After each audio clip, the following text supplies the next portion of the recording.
Tom has just completed a Bachelor of Creative Arts with majoring in Screen Arts, and you might have seen all of the graduation staging and chairing all being set up out there, so that'll soon be Tom in, is it this week or next week? 2 weeks. 2 weeks, yeah. So that'll be Tom walking up with his gown and his sash and receiving his piece of paper. His project has been supported by the Western Australian Museum, and it's titled Martian Meteorites and Radio Galaxies, 8K short films. Kerreen Ely-Harper is the academic supervisor from the School of, let me get this right, Media, Creative Arts and Social Inquiry, McCarthy for short. In addition to Helen Simonson from the WA Museum, plus from the HIVE side, both myself and Daniel in the back over there have been supporting this project as well. So with that, over to you. Thank you. Hello everyone, thank you all for being here today. I'm Tom, I'm graduating in about 2 weeks, as Andrew's just mentioned, and so this project has been a great final stretch of my time here at Curtin.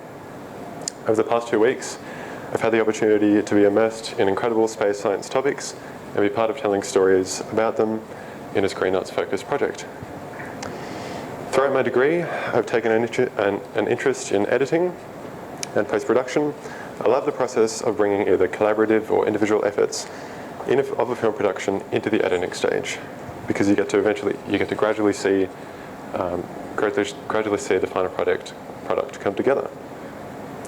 I enjoy making art that seeks to immerse viewers in a world of some kind, and art that encourages quiet contemplation and reflection of the work. The project I'll be talking about today definitely did that for me throughout the editing process, and I hope it does for you all too. So, welcome to my presentation. As you might have read on the flyer, my project is titled Martian Meteorites and Radio Galaxies 8K Short Films. This title is a collective title for 2 short films, Counting Craters on Mars and the Universe in Radiocolour. I'd just first like to thank my supervisors, Andrew Woods and Daniel Adams from the HIVE team, and Dr. Kerreen Ely-Harper from Screen Arts at McCarthy. I'd also like to thank the WA Museum for funding the project, Helen Simonson, the museum's representative for this project, Adam and Austin from the McCarthy store, the rest of the HIVE team, and Natasha and Gretchen for their generous time on this project as the space science experts and narrators whom you'll hear about in this presentation. So the objective of this project was to create cinematic audiovisual sequences using high-resolution space science visualizations. Then they'll be screened on a new 8K tile display, very similar to this one, 7680 by 3240 pixels, at the WA Museum, Boola, Bardip, in the Innovations Gallery. And so the Innovations Gallery at the moment is being revamped to include a new area of the gallery which will exhibit an inflatable moon, either a Mars or Moon rover in a glass case, as well as a display just like this one, screening the films you'll see eventually today. So made up of 12 smaller displays, or panels, which equate to the full widescreen 8K resolution, covering 10 square meters. Just the display itself should catch the attention of potentially hundreds of thousands of museum visitors walking through the gallery.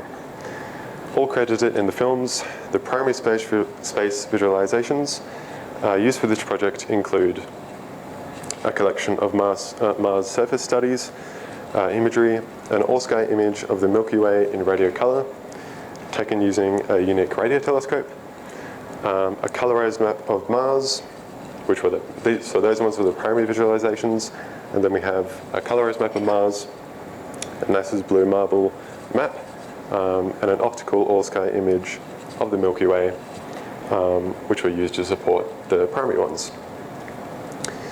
So the pixel size of most of these visualizations were quite manageable in comparison to one that stood out from the rest. This is the Themis map, and Themis is an acronym which refers to the imaging device used to capture the surface bit by an orbiter. This visualization was the highest resolution map for this project. The original image is 213,380 pixels wide and 77,054 pixels high. So if we were to accurately represent the size of this image with this display, we need about 27 of these displays wide and then 23 of them high. And so the reason this map is so big is because you can zoom from viewing the entire surface down to individual craters. Hopefully that gives you a bit of an idea of what we were working with in this project. So the goal was to transform these visualizations by layering them underneath several effects supporting images, text graphics, and animations in sync with a voiceover track, heightening the retelling of space science research suitable for viewing on loop in bite-sized short films. The films needed to fit the gallery's focus on innovation in Western Australia and balance space science with imaginative and creative aspects that aim to bring a sense of depth and immersion into the visualizations. An example from the universe in radiocolour is this radio galaxy appearing to move out of the background and towards the viewer. In counting craters on Mars, I've created this little bright circle graphic which I have rapidly crashing into the surface as if it were a rock forming the crater underneath. In pre-production, for this project, it was focused on script writing, recording the voiceover tracks, and setting up a project in Adobe After Effects. In order to write the scripts, I was introduced to the experts. Astrogeologist and Professor Gretchen Benedicts on the right, and radio astronomer and Associate Professor Natasha Hurley-Walker on the left, who are the narrators for each film, respective to their research area and co-authorship of the work. Throughout meetings with the discipline experts and some reading into each topic, I gained a very basic understanding of each topic to begin scripting. I first created scripts separating audio, vision, runtime, graphics or images, and sound design into different columns to best communicate the vision to a team of various disciplines. Collaborating with the narrators, the scripts were eventually developed into voiceover scripts. The details of the research and the topics were refined, and the voiceover of each narrator came through in the writing more clearly. These scripts were also developed during 2 voiceover recording sessions at the Martian voiceover booth, one recording in the first half and another in the final 4 weeks of this internship. These scripts took a long time to refine, and 2 recording sessions were conducted with each narrator as possibilities and developments of the visuals of each film were developed in post-production. After Effects is more of a motion graphics and animation workflow, which was a necessity for the project, compared to a video editing program like Adobe Premiere Pro. After Effects has capabilities with concise control of scale, position, motion, and speed, and the use of a pen tool to create masks, which I'll talk about. Premiere, however, was used to cut different takes of voice recordings together and to enhance the overall sound of each recording.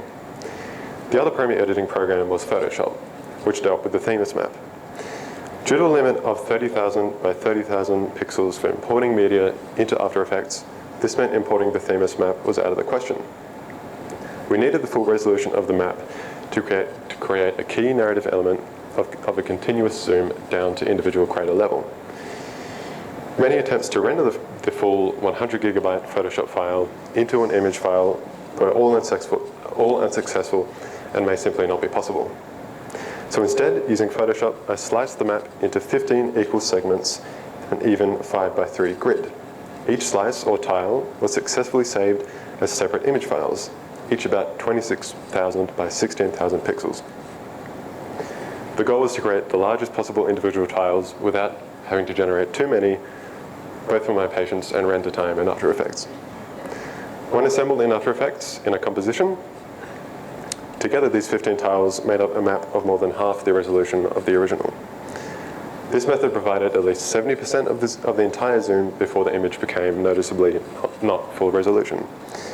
To achieve the full zoom, at a certain point, the zoom swaps with a 1:1 pixel full resolution 8K tile of the map, which I've incorporated into the film with this animation.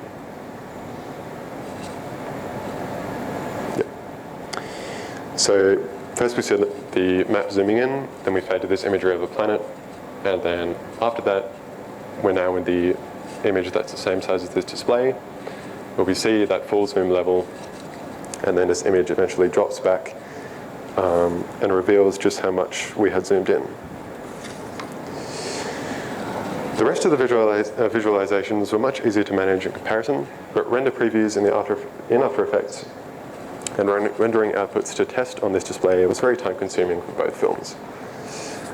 I'm now going to take you into After Effects, so you can get an idea of how the film was put together in post-production.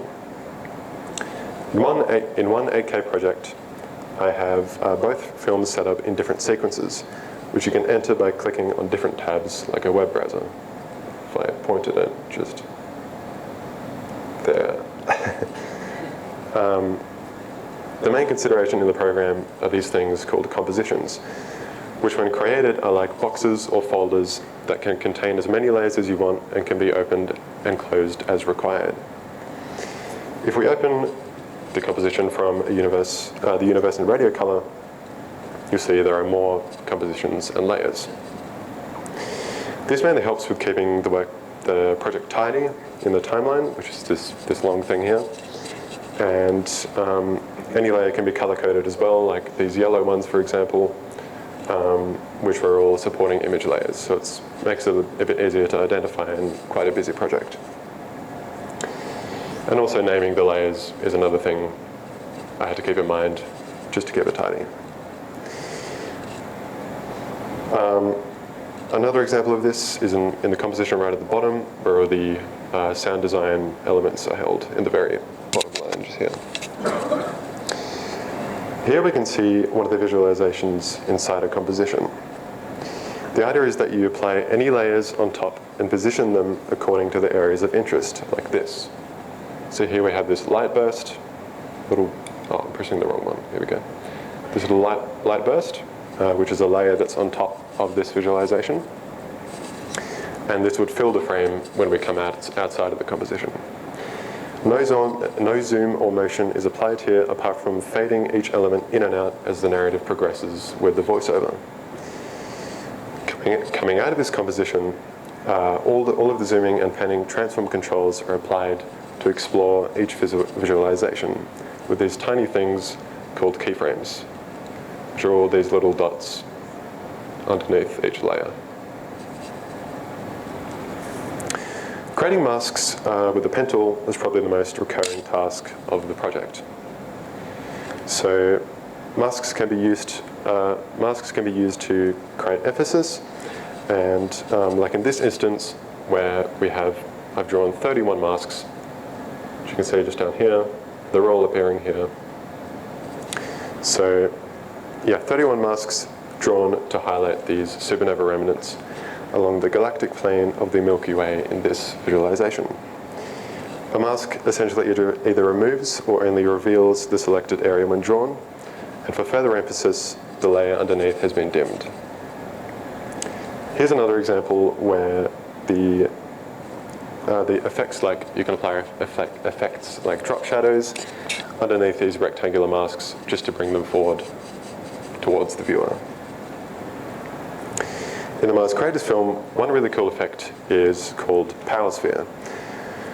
This will have the animation of a sphere being unwrapped into a flat plane, which you'll see in just a moment.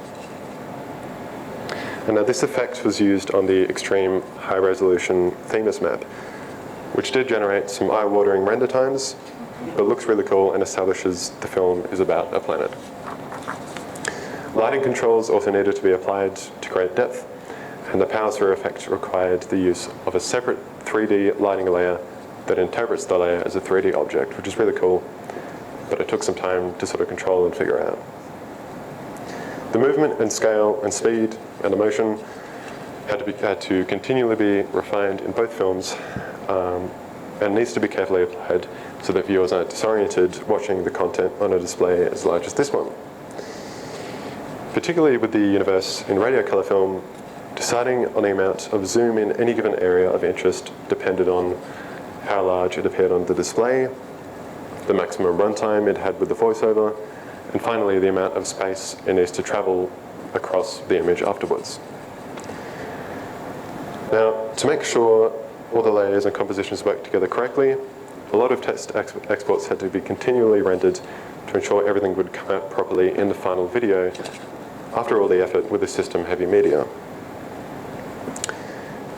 which is apparent here because it's quite laggy inside of a PowerPoint presentation. But you'll see a nice, smooth 30 frames per second later. I think I'm still understanding how to export in 8K because it's extremely time-consuming, so results don't come quickly, but I'm proud of the final product you'll see during the demonstration.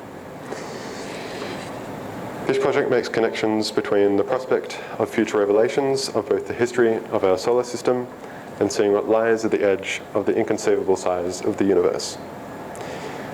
With the possibilities of high-resolution displays and the combined effort and accumulation of hard work in first making these visualizations and then reimagining them into films.